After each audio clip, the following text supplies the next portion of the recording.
आप सभी को नमस्कार। आज मैं आप सभी के समक्ष एक धार्मिक प्रसंग लेकर आई हूँ कि भगवान शिव कहते हैं कि गरीबी से मुक्ति के लिए इन 3 बातों को कभी भी किसी को ना बताएं।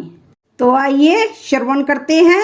भगवान शिव माता पार्वती से कहते हैं यह 3 बातें मानव को कभी भी किसी को नहीं बतानी चाहिए।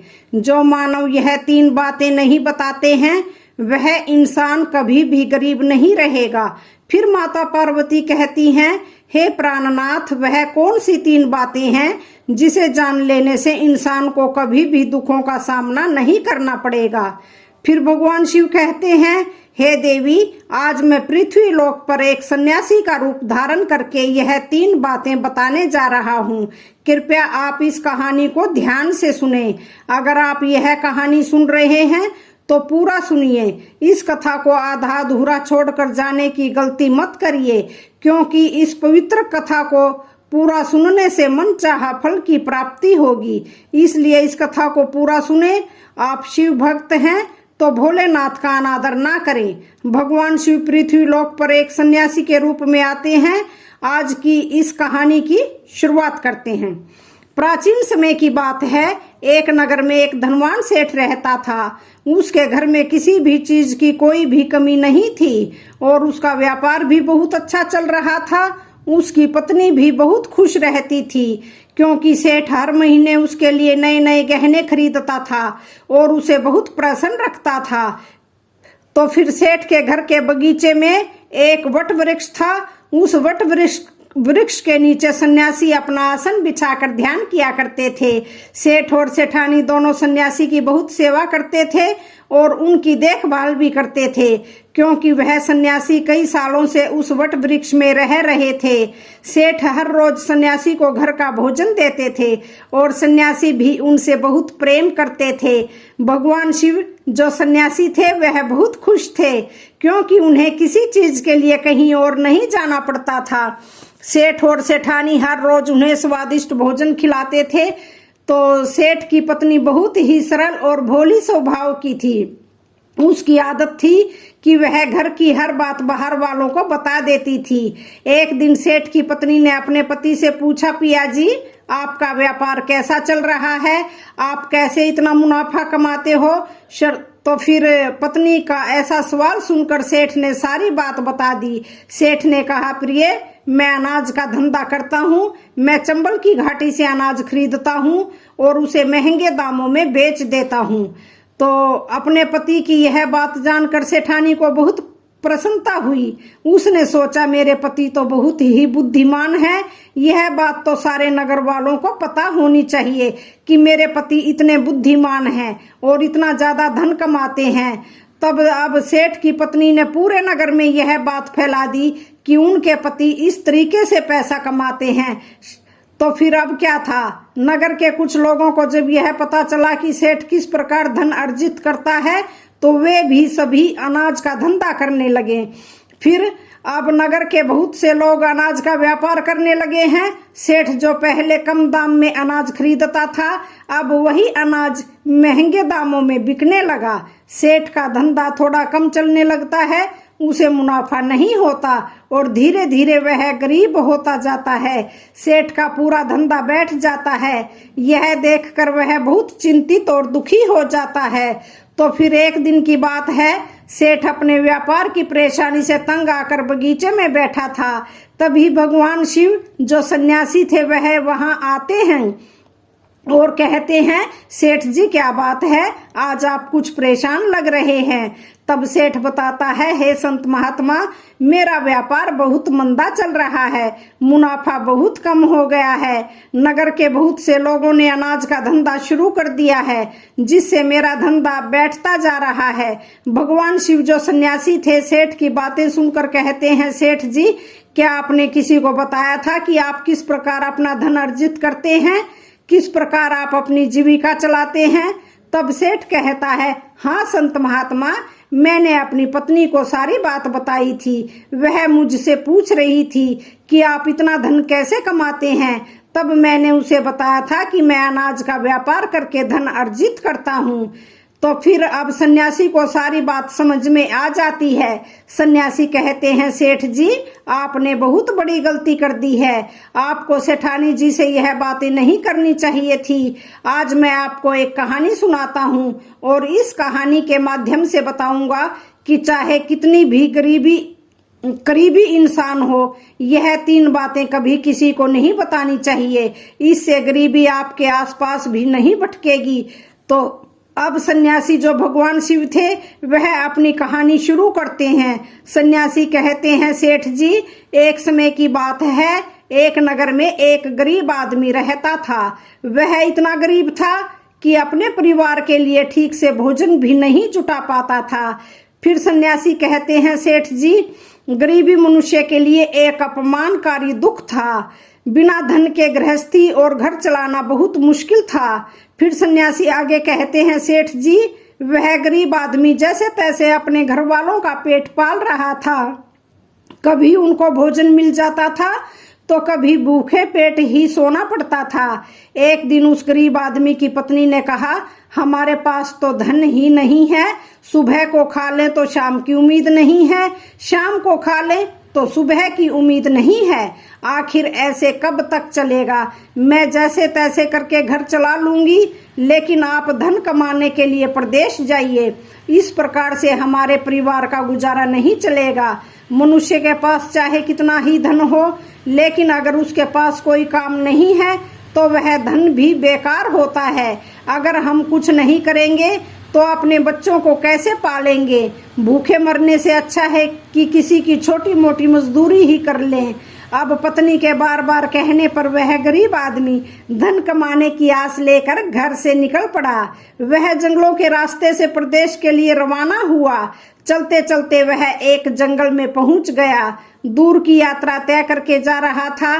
बेचारा थक चुका था। उसने देखा कि आगे एक छायादार बरगद का पेड़ है। उस पेड़ की लंबी लंबी शाखाएं थी, उसकी जड़ें जमीन को छू रही थी। शीतल छाया देखकर वह बेचारा गरीब आदमी उस पेड़ के नीचे बैठकर आराम करने लगा।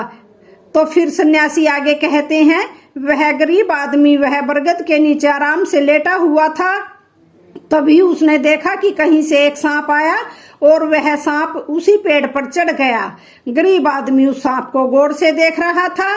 वह सोचने लगा कि यह सांप इस बरगद पर क्यों चढ़ रहा है और अब क्या करेगा। तभी उसने देखा कि उस पेड़ की डाल पर तोता और मैना का घोंसला था।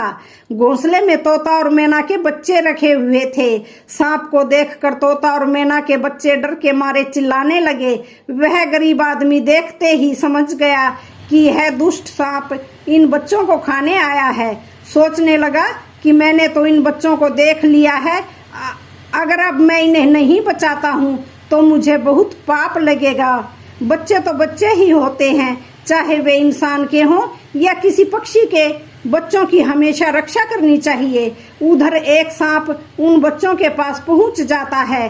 तभी वह गरीब आदमी उठता है और फटाफट बरगद के पेड़ पर चढ़ जाता है। उसने उस सर्प को मार गिराया और नीचे फेंक दिया। फिर उसी बरगद के नीचे आकर लेट गया। तोता और मैना के बच्चे अपनी रक्षा करने वाले उस गरीब आदमी को मन ही मन बहुत दुआएं देने लगे। श्रद्धालुओं, उसी समय तोता और मैना अपने बच्चों के पास आते हैं। अपने माता पिता को पास आया देख तोता और मैना के बच्चे बहुत खुश होते हैं और उन्हें पूरी घटना बताते हैं कि आज इस वृक्ष के नीचे जो इंसान लेटा है वह हमारे लिए देवदूत बनकर आया है। हमें खाने के लिए एक भयंकर सांप आया था।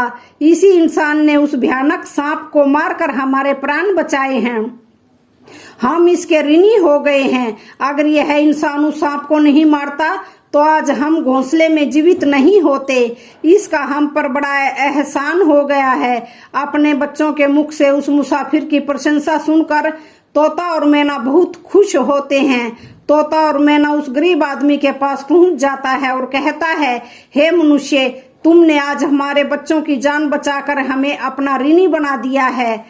आप कौन हो और कहाँ जा रहे हो? तोता और मैना के पूछने पर वह गरीब आदमी कहता है, हे पक्षियों, मैं एक गरीब आदमी हूँ और धन कमाने के लिए प्रदेश जा रहा था। सफर का थका हारा था तो इस बरगद की छाया में बैठकर आराम करने लगा।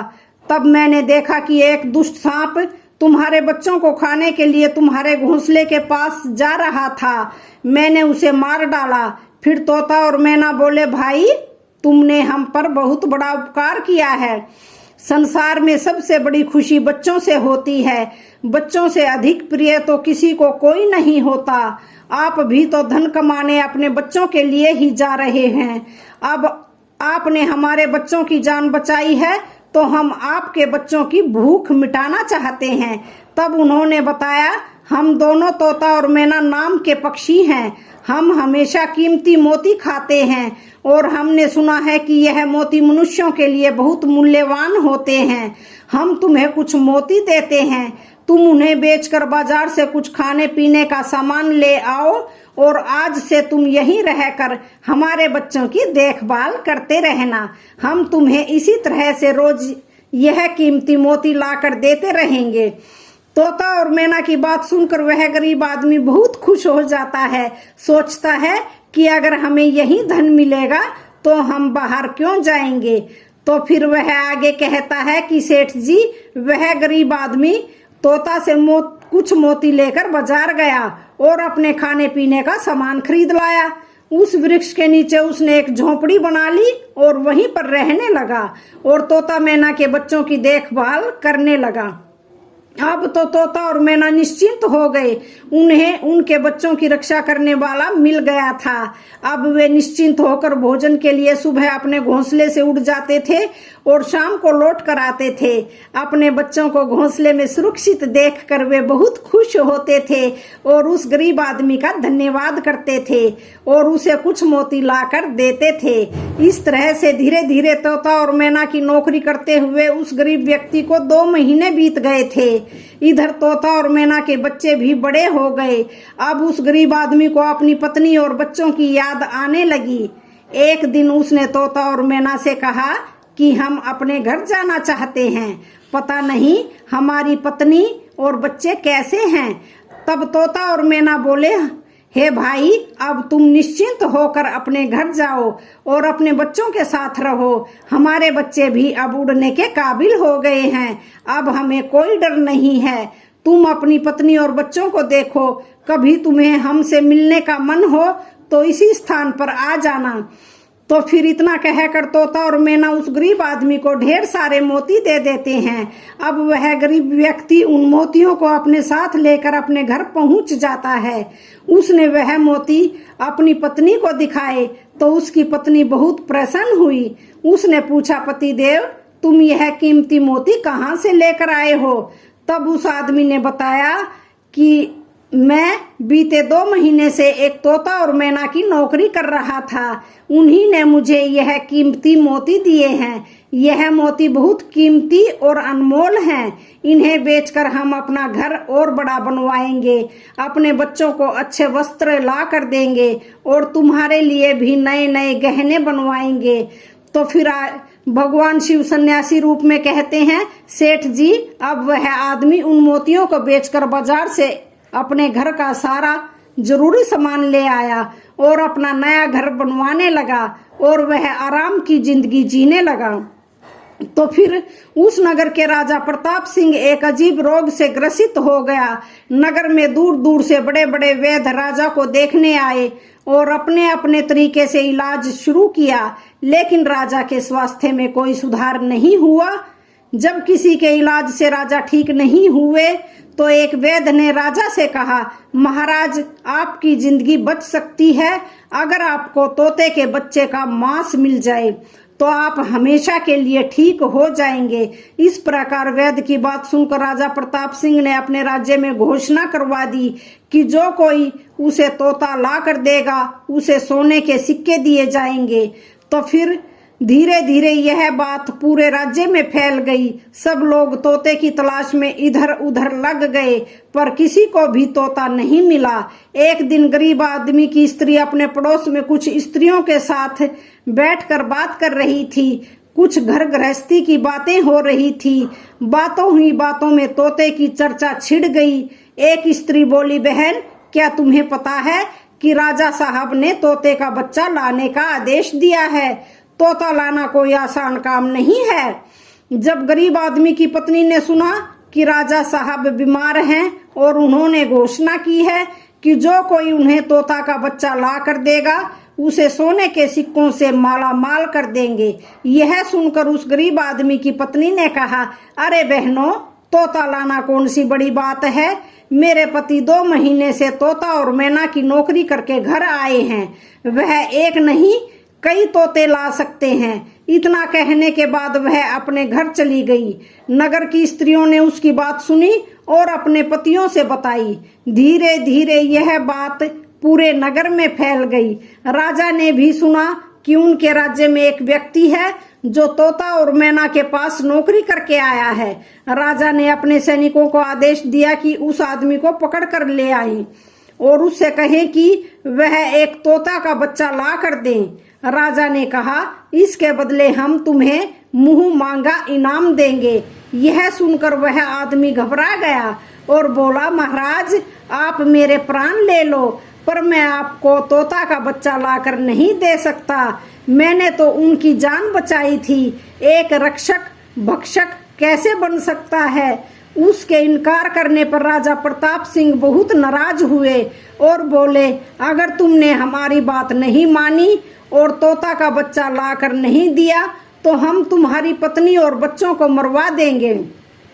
तो फिर भगवान शिव रूपी सन्यासी कहते हैं कि मनुष्य सबसे ज्यादा कमजोर तब पड़ता है जब उसके बच्चों की सुरक्षा की बात आती है। ऐसे में वह कुछ भी करने को मजबूर हो जाता है। राजा की बात सुनकर वह गरीब आदमी बहुत घबरा गया। उसने सोचा कि अब मुझे किसी भी तरह तोते का बच्चा लाकर राजा को दे देना ही होगा। वह घर आया और अपनी पत्नी को डांटने लगा, तुमने यह क्या कर दिया।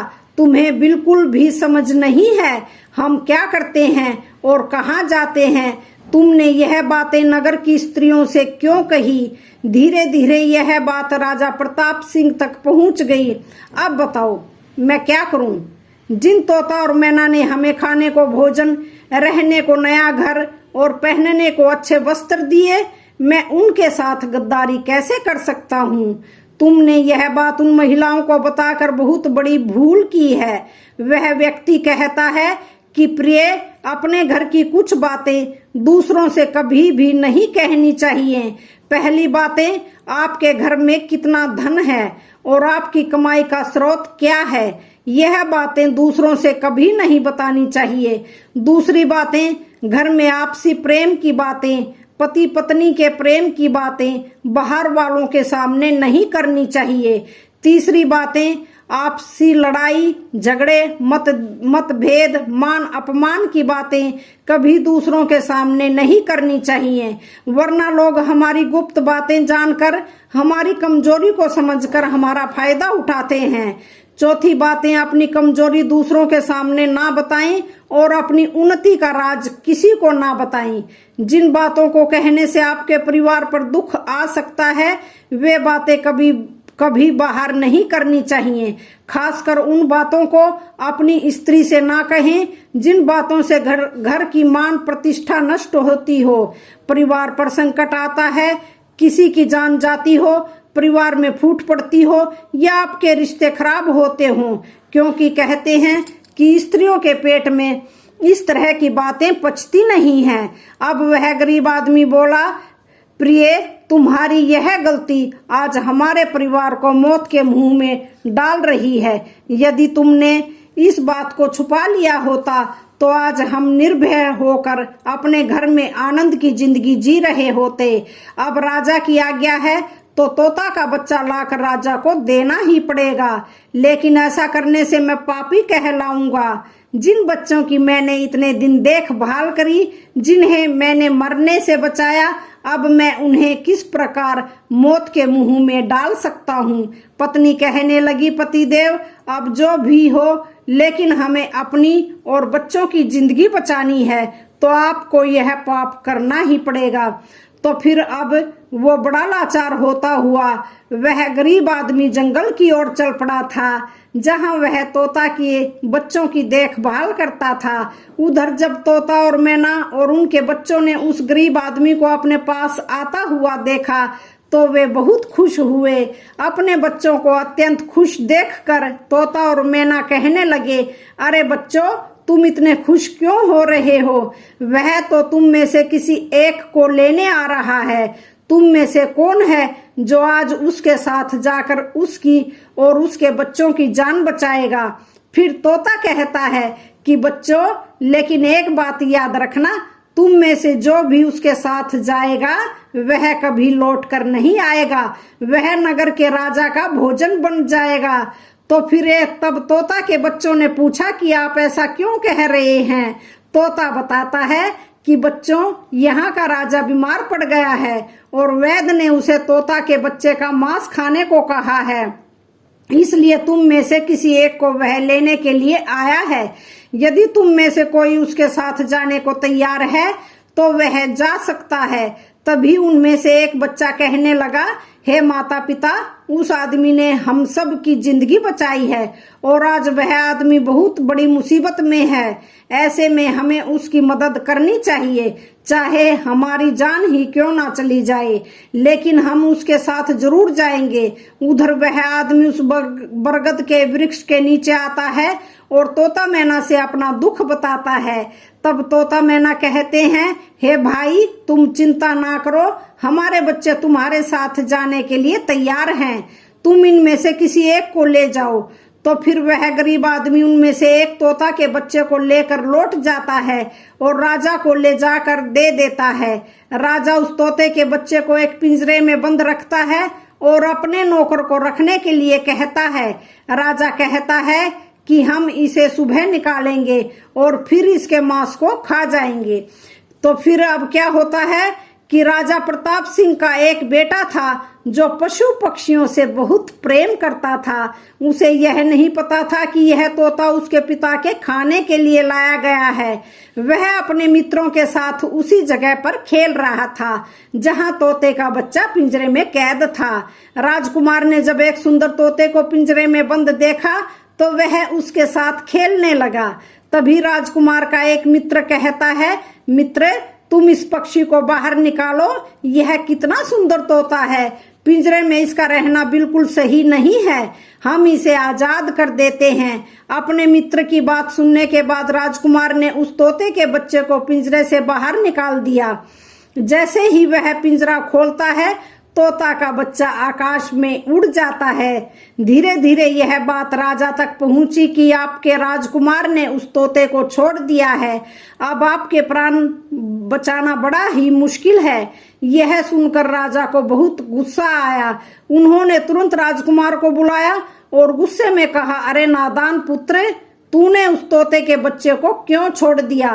राजकुमार बहुत घबरा गया और बोला, पिताजी, मुझे क्या पता था कि वह उड़ जाएगा, मैं तो उसके साथ खेलना चाहता था। अपने पुत्र की बात सुनकर राजा को और भी गुस्सा आया। उन्होंने उसे नगर से निकालने का आदेश दे दिया। तो फिर अब राजा के सैनिक राजकुमार को नगर की सीमा से बाहर छोड़ देते हैं। उधर वह तोते का बच्चा उड़कर अपने माता पिता के पास पहुंचता है और उन्हें सारी बात बताता है कि राजा के बेटे ने उसे आजाद कर दिया है। तोता और मैना ने जब अपने बच्चे को देखा तो कहा, पुत्र, राजा के बेटे ने तुम्हें तो आजाद कर दिया, लेकिन वह खुद संकट में फंस गया है। उसके दुष्ट पिता ने उसे नगर से बाहर निकाल दिया है। अब उसकी जिंदगी की जिम्मेदारी तुम्हारे ऊपर है। तुम जाओ और उसकी मदद करो। तो फिर तोता राजकुमार की मदद करने के लिए उसके पास पहुंच जाता है। राजकुमार उसे देखते ही पहचान लेता है कि यह तो वही पक्षी है जिसे मैंने पिंजरे से आजाद किया था। राजकुमार कहता है, तुम्हारी वजह से मुझे मेरे पिता ने नगर से निकाल दिया है। अब तुम ही बताओ, मैं क्या करूं, कहाँ जाऊं? तोता कहता है, मित्र, तुम चिंता मत करो, तुमने मेरी जान बचाई थी, इसलिए मैं तुम्हारी मदद करने आया हूँ। दुख सुख में अब मैं तुम्हारे साथ ही रहूंगा। तो अब राजकुमार खुश हो जाता है क्योंकि उसे कम से कम एक साथी तो मिल गया था। अब तोता और राजकुमार दोनों एक दूसरे के साथ नगर में घूमने लगते हैं। चलते चलते वे दोनों एक सुंदर बगीचे में पहुंच जाते हैं। उसी बगीचे के वहां के राजा की पुत्री भी अपनी सहेलियों के साथ घूमने आया करती थी। उस राज्य के राजा की कन्या का नाम रूपमती था। राजकुमारी रूपमती बहुत ही सुंदर थी और उसकी खूबसूरती की चर्चा पूरे नगर में होती थी। राजकुमार और तोता उस बगीचे में बैठे हुए थे। तभी वहां राजा की कन्या रूपमती अपनी सहेलियों के साथ बगीचे में घूमने आती है। राजकुमारी को देखकर राजकुमार वृक्ष के पीछे छुप जाता है और तोता राजकुमारी के सामने पहुंच जाता है। राजकुमारी उस सुंदर तोता को देखकर मोहित हो जाती है। वह उसे पकड़ना चाहती है, लेकिन तोता उसकी पकड़ में नहीं आता। यहाँ राजकुमार राजकुमारी रूपमती की सुंदरता पर मोहित हो जाता है। तो फिर कुछ समय बगीचे में टहलने के बाद राजकुमारी अपने महल में लौट आती है। राजकुमार पूरी तरह से राजकुमारी पर मोहित हो गया था। अब तो उसे एक पल भी अच्छा नहीं लग रहा था। तब तोता ने कहा, मित्र, तुम चिंता मत करो, तुम जिसे चाहने लगे हो मैं तुम्हें उससे मिलवा दूंगा। राजकुमार बोला, मित्र, तुम मुझे किसी भी तरह उस राजकुमारी से मिला दो, मैं उसके बिना अब रह नहीं पाऊंगा। तोता बोला, मित्र, तुम मुझ पर भरोसा रखो, मैं पता लगा कर आता हूँ कि राजकुमारी कहाँ रहती है और तुम उससे कैसे मिल सकते हो। तो फिर अब तोता राजकुमारी रूपमती के पास जाता है। राजकुमारी के महल में चारों तरफ सैनिक तैनात थे, लेकिन तोता उड़ता हुआ ऊपर से जाता है और जाकर राजकुमारी के कक्ष के बाहर बैठ जाता है। तोता वहां से सब नजारा देखता है और सारी बात आकर राजकुमार को बताता है कि महल में जाकर राजकुमारी से मिलना बहुत मुश्किल है। तोता कहता है, तुम एक काम करो, अपना रुमाल मुझे दे दो, मैं तुम्हारा रुमाल आज राजकुमारी के पास पहुंचा दूंगा और उसकी चुनरी ले आऊंगा। तो फिर अब रात में तोता राजकुमार का रुमाल लेकर राजकुमारी के पास रख आता है और राजकुमारी की चुनरी साथ ले जाता है। सुबह जब राजकुमारी रूपमती जागती है तो देखती है कि उसकी चुनरी गायब है और उसके पास एक रुमाल रखा हुआ है। राजकुमारी तुरंत समझ जाती है कि रात में कोई पुरुष उसके कक्ष में आया था।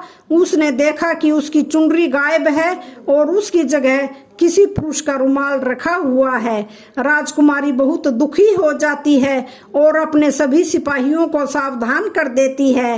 वह सिपाहियों से पूछती है कि रात में उसके पास कौन आया था, लेकिन किसी के पास कोई जवाब नहीं होता। अब राजकुमारी के कक्ष की सुरक्षा और बढ़ा दी जाती है। तो फिर अगली रात फिर से तोता राजकुमारी के कक्ष में आता है और अपने मित्र द्वारा लिखी चिट्ठी को राजकुमारी के पास रख आता है। अगले दिन जब राजकुमारी जागती है और चिट्ठी पढ़ती है तो उसमें लिखा होता है कि राजकुमारी, मैंने जब से तुम्हें देखा है तब से मैं तुम्हारा हो गया हूँ। मैं तुमसे विवाह करना चाहता हूँ।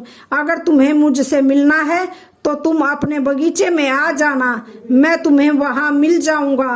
अब राजकुमारी अपनी सहेलियों को लेकर बगीचे में जाती है, लेकिन वहां उसे कोई पुरुष नजर नहीं आता। वहां तो सिर्फ वही तोता घूम रहा होता है जिसे उसने उस दिन देखा था। तोता राजकुमारी से कहता है, राजकुमारी, तुम जिसे देख रही हो मैं तुम्हें उससे मिला सकता हूँ, लेकिन पहले तुम मुझे वचन दो कि तुम यह बात अपने पिता से नहीं कहोगी और मेरे मित्र को बंदी नहीं बनाओगी। राजकुमारी ने वचन दिया कि वह उसे बंदी नहीं बनाएगी। मुझे उससे मिलवाओ, मैं भी देखना चाहती हूँ कि वह कौन है जो इतने सख्त पहरे के बावजूद भी मेरे कक्ष में पहुंच गया। तब तोता ने अपने मित्र राजकुमार को बुलाया। तो फिर राजकुमार भी देखने में बहुत सुंदर था। उसकी सूरत देखकर राजकुमारी भी उस पर मोहित हो गई। तब राजकुमार आता है और राजकुमारी के पास बैठकर बड़े ध्यान से उसके सुंदर चेहरे को निहारने लगता है। राजकुमारी ने पूछा, तुम कौन हो और इतने कड़े पहरे के बावजूद भी तुम मेरे कक्ष में कैसे पहुंच गए? राजकुमार बोला, प्रिय, जब दिल में प्रेम होता है तो कोई भी कार्य असंभव नहीं होता है। जब से मैंने तुम्हें देखा है तब से मैं तुम्हें तुमसे प्रेम करने लगा हूँ और तुमसे विवाह करने की इच्छा रखता हूँ। तब राजकुमारी ने पूछा, तुम कौन हो और कहाँ से आए हो? तब राजकुमार ने अपनी पूरी कहानी उसे सुना दी। राजकुमार की कहानी सुनने के बाद राजकुमारी के मन में उसके लिए सहानुभूति हो गई। अब तो रोजाना राजकुमारी रूपमती उस राजकुमार से मिलने उस बगीचे में आया करती थी। एक दिन राजकुमारी ने कहा, राजकुमार, मेरे पिता तुम्हारे साथ मेरा विवाह कभी नहीं करेंगे, इसलिए मैं तुम्हारे साथ भाग चलती हूँ और कहीं दूसरी जगह चलकर हम अपना विवाह कर लेंगे और आनंद पूर्वक रहेंगे।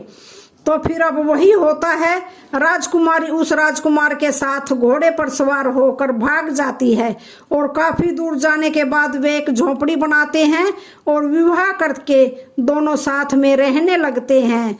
दोनों को रहते रहते बहुत समय बीत जाता है और वह तोता भी उन्हीं के साथ रहता है।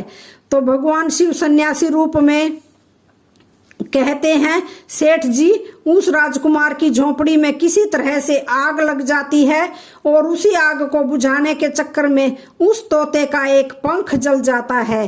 तब तोता ने कहा, देखो मित्र, अब आप अपने घर चले जाइए। अब आपके पिता का गुस्सा भी शांत हो चुका होगा। अब आपके पिता आपसे कुछ नहीं कहेंगे। जब वह आपको अपनी बहू के साथ देखेंगे तो वह आपको माफ कर देंगे। मेरा तो एक पंख जल गया है, मैं अब उड़ नहीं सकता, इसलिए मैं कुछ दिन तक यहीं रहकर अपने पंख होने का इंतजार करता हूँ। जब मेरा पंख दोबारा उग आएगा तो मैं आपसे मिलने के लिए जरूर आऊँगा। तो फिर इस प्रकार से वह दोनों राजकुमार और उसकी पत्नी अपने नगर के लिए चल देते हैं। चलते चलते रास्ते में एक नदी पड़ती है। उस नदी पर एक नाविक नाव चलाता था। राजकुमार अपनी पत्नी को लेकर नाव में बैठ जाता है।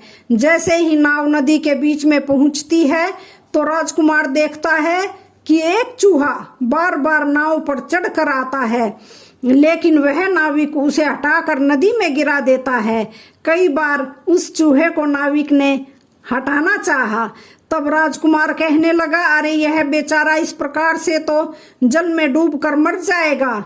यह अपने प्राणों की रक्षा करने के लिए इस नाव पर चढ़ रहा है, इसे चढ़ जाने दो। जब राजकुमार ने नाविक से कहा कि आप इस चूहे को चढ़ जाने दे, तो राजकुमार के कहने पर उस नाविक ने उस चूहे को अपनी नाव पर चढ़ जाने दिया। जैसे ही चूहा नाव के अंदर गया, वह अंदर जाकर छुप गया। थोड़ी देर बाद उन्होंने देखा कि नाव के अंदर धीरे धीरे पानी आने लगा। तो फिर उसी चूहे ने नाव को काटकर उसमें छेद कर दिया था, जिससे नाव में पानी भरने लगा। जब नाव में पानी बढ़ने लगा तो नाव पानी में डूबने लगी। धीरे धीरे जब नाव पूरी तरह डूब गई तो उसी समय राजकुमारी और राजकुमार पानी में बहने लगे। पानी के बहाव से राजकुमार बहुत दूर पहुंच गया और राजकुमारी रूपमती भी उसी पानी में बहती हुई राजा के बगीचे में जा पहुंची। बगीचे में रहने वाला माली जब राजकुमारी को बेहोश अवस्था में नदी के किनारे पड़ा देखता है तो वह जाकर राजा को यह खबर देता है। राजा जब सुंदर लड़की को देखता है तो वह उस पर मोहित हो जाता है और सुंदर राजकुमारी को देखकर उसे अपने महल में ले आता है और राज्य वेद से उसका इलाज करवाता है। तो फिर कुछ दिन बीतने के बाद जब राजकुमारी ठीक हो जाती है तो एक दिन वह देखती है कि राजा उसके करीब खड़ा है। राजा ने पहले ही राजकुमारी रूपमती के चेहरे को निहार रहा था। अब वह राजकुमारी से विवाह करना चाहता था। राजा कहने लगा, हे राजकुमारी, तुम्हारा भी इस दुनिया में कोई नहीं है। अब तुम हमारी पत्नी बन जाओ, तुम हमारी रानी बन जाओ और हमारे महलों में बड़े आराम के साथ रहो। तो फिर राजकुमारी रूपमती बहुत ही बुद्धिमान थी। उसने अपने मन में विचार किया कि यदि वह इस समय राजा को विवाह करने से मना करती है तो राजा उसके साथ जबरदस्ती करेगा। इसलिए उसने राजा से कुछ दिनों के लिए समय मांग लिया। रूपमती बोली, राजा साहब, थोड़े दिन ठहर जाओ, उसके बाद मैं तुमसे विवाह कर लूंगी। अब राजकुमारी उसी राजा के महल में रहने लगी और गरीब असहाय लोगों को भोजन करवाने लगी। तो अब उधर अब क्या होता है, उसका जो पति था राजकुमार, जो पानी में बह गया था वह बेचारा मुसीबत का मारा हुआ इधर उधर घूमता हुआ उसी जगह पर भोजन की तलाश में पहुंच जाता है जहां राजकुमारी गरीबों को भोजन कराती थी। वहीं राजकुमार भी पहुंच गया।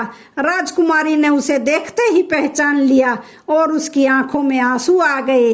राजकुमारी ने राजकुमार को एकांत में बुलाया और सारी बातें बताई। उसने कहा, हे स्वामी, आप यहाँ आराम से रहिए और इसी राजा की नौकरी करिए। जब हमें मौका मिलेगा तब हम यहाँ से भाग चलेंगे। तो फिर राजकुमार उसकी बात से सहमत हो गया और राजा का नौकर बनकर महल में रहने लगा। वह राजकुमारी रूपमती की सहायता करने लगा और गरीबों को भोजन परोसने लगा। लेकिन राजा को यह नहीं पता था कि राजकुमार उसका पति है। राजा तो उसे अपना नौकर समझता था। तो फिर इस प्रकार राजकुमारी रूपमती राजकुमार के साथ पक्षियों को दाना चुगाती थी। एक दिन वही तोता राजकुमारी के यहाँ दाना चुगने आया। अब उसके नए पंख निकल आए थे। जब उसने दाना चुगने आया तो राजकुमार और राजकुमारी को पहचान लिया। राजकुमारी रूपमती ने तोता को देखा तो उसकी आंखों में आंसू झलक आए। उन्होंने तोता को पूरी कहानी सुनाई कि वे किस प्रकार से यहाँ फंस चुके हैं और राजा को भी नहीं पता कि वे पति पत्नी हैं। तब तोता कहने लगा, हे राजकुमार, आप चिंता मत करो। आज रात राजा के सभी सैनिक सो जाएंगे, तब हम तुम्हें यहाँ से निकालकर तुम्हारे पिता के घर पहुँचा देंगे। तो फिर वही हुआ जो होना था। जब रात होती है तो राजा के सभी सिपाही गहरी नींद में सो जाते हैं। जब सभी सैनिक सो गए तो उसी समय राजकुमारी और राजकुमार महल से निकल पड़े। रात के अंधेरे में वे राजकुमार अपने पिता प्रताप सिंह के राज्य में पहुंच गया। राजकुमार अपनी पत्नी को साथ लेकर अपने पिता के पास पहुंचा। उन्हें देखकर राजकुमार का पिता बहुत प्रसन्न हुआ। उसे अपनी करनी पर पश्चाताप हुआ कि उसने अपने पुत्र को नगर से निकालकर बहुत बुरा किया। वह बार बार अपने पुत्र से क्षमा मांगता है। तब राजकुमार ने बताया, हे पिताजी, मेरी रक्षा उसी तोते ने की जिसे आप मारकर खाना चाहते थे। उसी ने मेरे प्राण बचाए हैं और मुझे शत्रुओं से छुटकारा दिलाया है। राजकुमार के मुख से तोते की बात सुनकर राजा बहुत प्रसन्न हुआ और उसी दिन से राजा ने प्रण किया कि आज से हमारे राज्य में कोई भी पशु पक्षियों को नहीं मारेगा और सभी लोग उन्हें दाना देंगे। तो फिर इतनी कहानी सन्यासी सेठ जी को सुनाते हैं और बताते हैं कि देखा सेठ जी, इस प्रकार कुछ बताने पर जीवन में घोर संकट आ सकता है। इसलिए यह बातें किसी को नहीं बतानी चाहिए। जैसे आपने अपनी पत्नी को बताया कि आप किस प्रकार धन अर्जित करते हैं और आज आपका व्यापार खतरे में है। तो फिर सेठ जी को अपनी पत्नी की गलती का एहसास होता है और वह अपनी पत्नी को समझाते हैं कि तुम इन बातों को किसी को मत बताया करो। फिर आगे भगवान शिव कहते हैं कि हे देवी, हमारी आज की यही कहानी यहीं पर समाप्त होती है। तो आज की वीडियो का यहीं पर समापन होता है। वीडियो अच्छी लगे तो चैनल को लाइक शेयर सब्सक्राइब जरूर करें। धन्यवाद।